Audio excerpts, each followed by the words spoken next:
I'd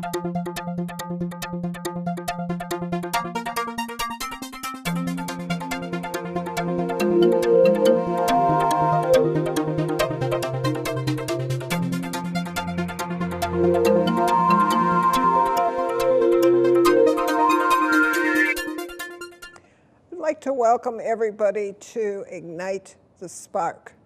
I'm Sharp Hackniak. I'm the founder and CEO of Horizons for Girls. It's a mentoring program for at-risk young students for middle school and high school. And we try to do a show on a regular basis, Ignite the Spark, and we're talking about mentoring. And we say ignite the spark, and at first you're saying, well, what does that mean? And I think any of us can think of someone we've talked to, and they're kind of giving you that blank stare. They're not paying attention to what you're saying. And all of a sudden, something that you say catches their attention, and you have ignited the spark. I'm excited this time because I've got a guest that's been a friend of mine for a long time, and we're not going to say how long because that would just mean that we're aging both of ourselves. Carla Vorpahl, social worker with Sheboygan Area School District. I've worked with her for many years, and she has always been able to help students find that way. She's done a lot of referrals. So the guest this time around is Carla, and I'm excited to be able to talk to her about mentoring and the power of mentoring. A school social worker with the Sheboygan Area School District. And I don't have a clue where we met, but I know it's been a long time ago, probably in our professional and private personal worlds collided on many different occasions because we share a passion. We share a passion for our youth and for doing the things that we can do to make a difference in their lives, certainly mentoring being one of those huge things. I've been blessed to spend my professional life working mostly with adolescents, but with younger children as well, in different roles as a social worker, both with Sheboygan County Human Services for a number of years and the last 16 years with the Sheboygan Area School District. And it's been a pleasure during those years to watch you work your miracles and make such an important difference in the lives of particularly our young ladies in this community. Well, it's fun to do that, and I talk about igniting the spark, and what does that mean? And I'm sure you, Carla, can talk about that when you're talking to a youth at first and they're giving you that blank stare, and they're going, you know, okay, right, you're going to fix my life? I don't think so. And all of a sudden, something connects, something you say, something you do. And it might not be the first time you're talking with that young person, but eventually you connect with that person. Yeah. And that to me is so powerful. A salesperson at heart, I worked in radio for 20 some years. And that's a sales technique of talking to a client. And all of a sudden they say, well, maybe I do need whatever that gadget is that I'm selling. And you've got them, you've captured their attention. And that's really what we do when I'm working with the mentors and I'm showing them that they're working with a student. They're listening. I talk to the mentors and I say, you're a sponge. You're absorbing, you're taking in what that student wants to share. And all of a sudden, when you least expect it, something comes up, and you're able to then take that and work with that and build on that. Right before we start taping, we were talking about one of the students, Guadalupe, who has graduated, and I remember very well when I started working with this young lady. She was going to North. She lives in Cleveland, but she hated school. She had a lot of trauma in her life. She would take the bus to North, but then she'd skip school. She didn't go inside and didn't go to class. And so when I finally started working with her and I found the passion in her, which is art, then I took that. We made a transfer to ideas. She had a passion with what was happening there. She did some job shadowing with Laura Griffin at RCS. She's an art therapist there. And so she spent, on 5 different occasions, she spent half a day. And obviously Faith wants to have her input too. But it was exciting to see her make that connection. She graduated from North. Right before graduation, she had applied and she was accepted into AmeriCorps. She spent a year in AmeriCorps. She came back the end of last year. She now is going to Empire School of Hair Design because that'll help her make some immediate cash revenue. And then she's looking at colleges to become an art therapist. And so, all from finding her spark, from yes, finding that passion in art and putting that to use to make positive change in her life. That to me is just so powerful. And that's where mentoring comes from. It comes from finding that passion, finding that thing that that young person is motivated by and excited about, and then hopefully matching that person with someone else who shares that same passion or at least has an interest in that same thing, and amazing things happen once you're able to find that spark. I know, that is so exciting when I can see that happen. Another young student, still currently in school, but she just got back from a mission trip. She's currently enrolled at Christian High, which was for her a very good transition because she needed a smaller school setting. But she came back from that mission trip, and guess what? She's doing a 2-year paper now on at-risk kids. And she says, why are they labeled at risk? And why do I always, as a student, have to be labeled at risk? How do I get out of that? What are you doing by labeling me like that? And what are the resources for me to grow? And so we were at Tower Academy last week Friday, talking to some of the staff there. We were at Central High last week Friday, talking to staff there. And it was just really interesting to see her passion now that she says, okay, here's how I can make a difference. Here's, even though she's a junior, so she's still got time to go. Did she say what it was about the mission trip? Was there a person there? Was there somebody there or a group of people there that found that place within her that lit that spark? It was this particular student, it was the chaperone saying that once you're labeled at risk, you will always be at risk.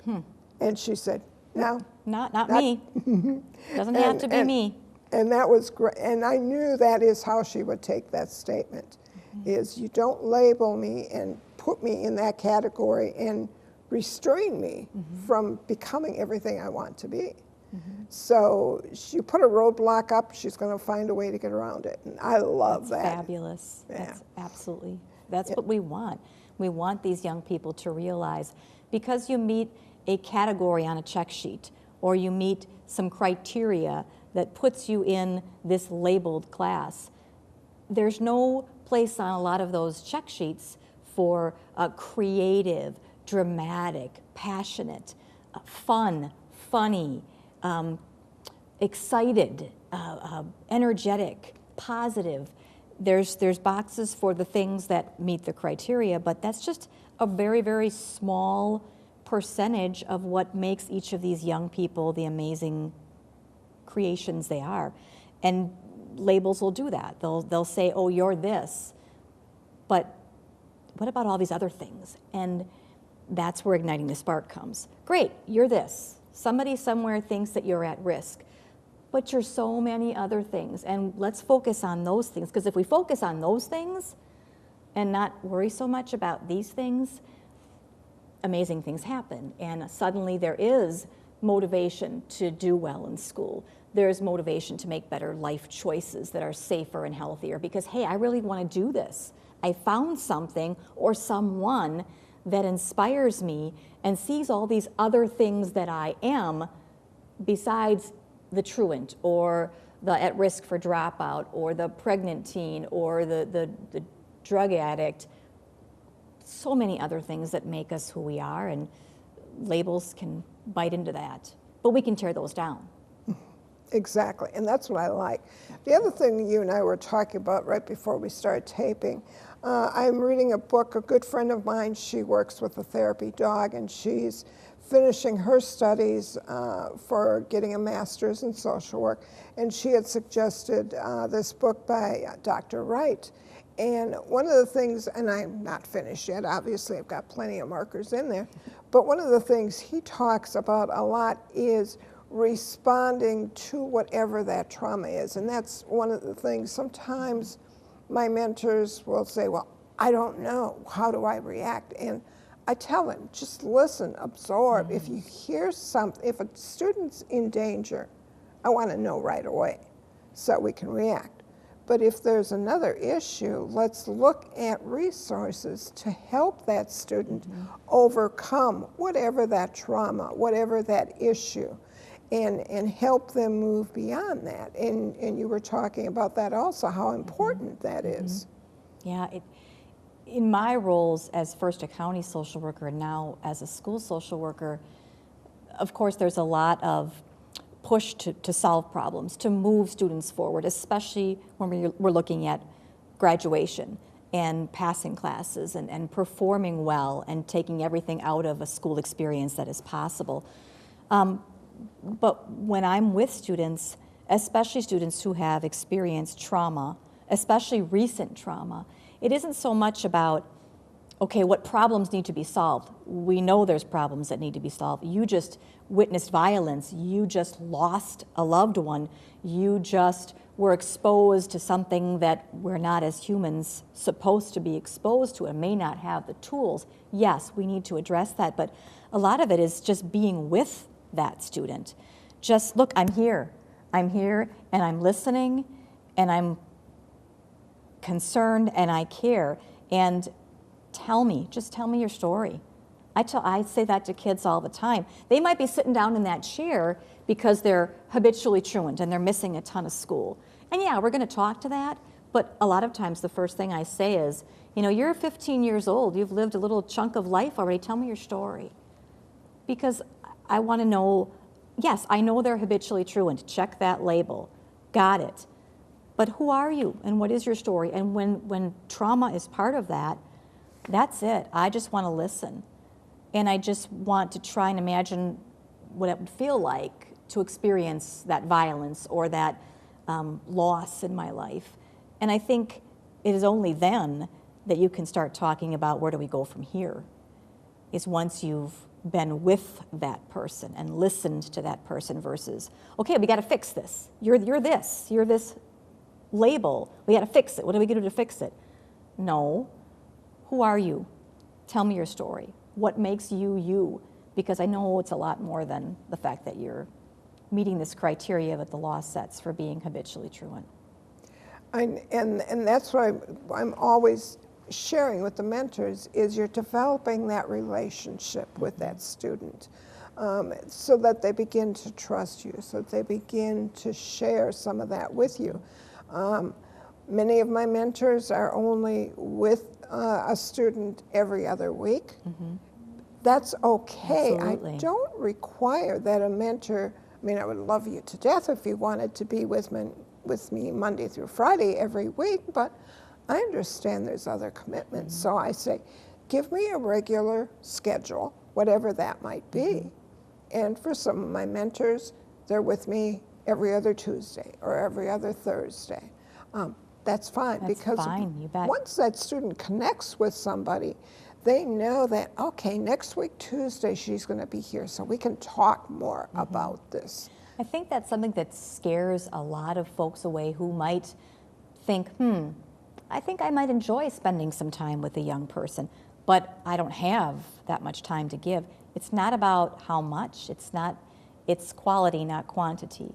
And it doesn't have to be a ton of time. And I hear a lot from people, well, you know, I don't have any training. I'm not a social worker. I don't know, you know, this is scary for me. And yeah, that's okay. But that's not what mentoring is about. Mentoring it's not a mentor's job in any way, shape, or form to come up with the solutions or even to find the resources and make those connections.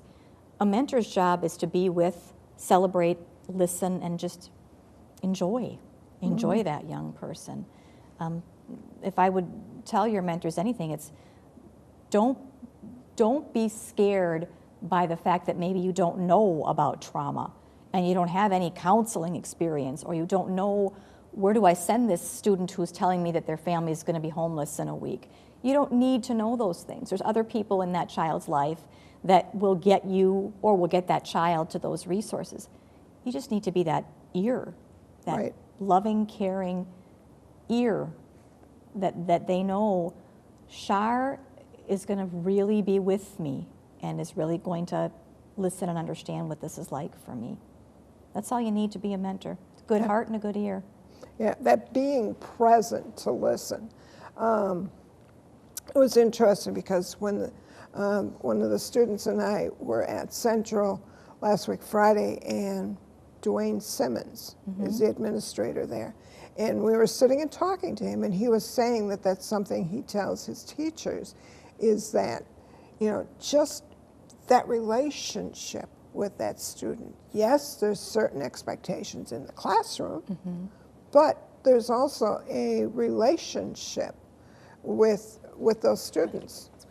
And it was fun because we actually walked through the school. We stopped in various classrooms, and he knew every student by name.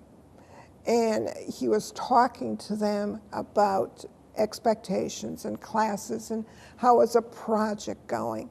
And that to me was really powerful. Now I understand to do that at South or North would be impossible based on the number of students, but certainly it was very, very rewarding to see that in that smaller setting at Central, where it's definitely needed because you are dealing with a lot of students with a lot of different issues, and you're helping them feel that support.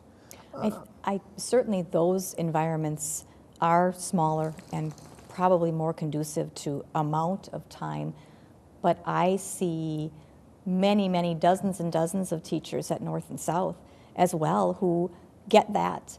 And before school, after school, in between classes, it's really fun to see them interacting with students, not as teacher-pupil, but as peer, as mentors, as fellow human beings who, you know what, it's cold outside. Was it crazy getting into school today? Yeah, you're not wearing a coat, buddy. I'm worried about you. Do you need a coat? Do you need They're relating with those students in a way that is different than they have to relate to them once that classroom door closes. Right, right. And it's fun to see. And I think you don't go into education if that isn't where it starts from, you know, from a place of genuinely enjoying young people and wanting to make those connections. It challenging, yeah, especially, you know, with the state of education right now and how important test scores are and making sure our students are all achieving at certain levels. A lot of pressure on those educators, but amazing people. I have so much respect for teachers. It's incredible. And it's fun. I do a lot of groups at the middle school and the high school that I serve. And throughout the course of all of my groups, one of the questions that I always ask is there an adult here at school that you feel connected to, that you think is somebody who genuinely cares about you? And it does my heart so much good when, yeah, they pop up with a name. And sometimes it's several names. And what's really cool is when it's, well, in elementary school it was this person, and in middle school it was this person, and now it's this person. And it's important, and I always make sure that I email that teacher and say, hey, I just want you to know, today in group so-and-so said that you are somebody who's making a difference in their lives, because they need to know that extra time they're putting in to connect with students as human beings is working and is every bit as powerful as teaching them how to divide fractions, 6 times on a test out of 10. It's every bit as powerful, and I love that I get to work in an environment where those things can happen. Both the teaching fractions and the mentoring. That's exciting.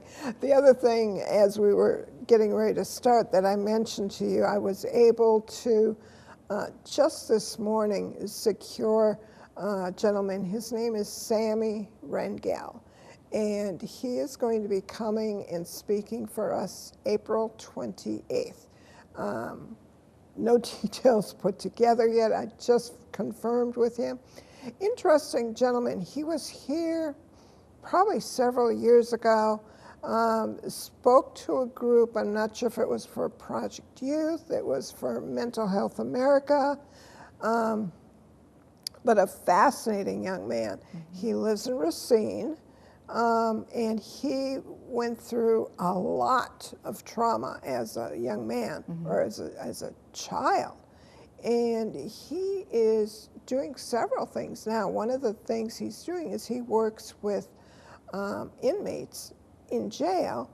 And I just watched a video on YouTube, if you get a chance, look it up, on forgiveness. He's doing this whole program now, how it's impossible for me to process that anger at my abuser until I'm able to forgive in some way. And that to me is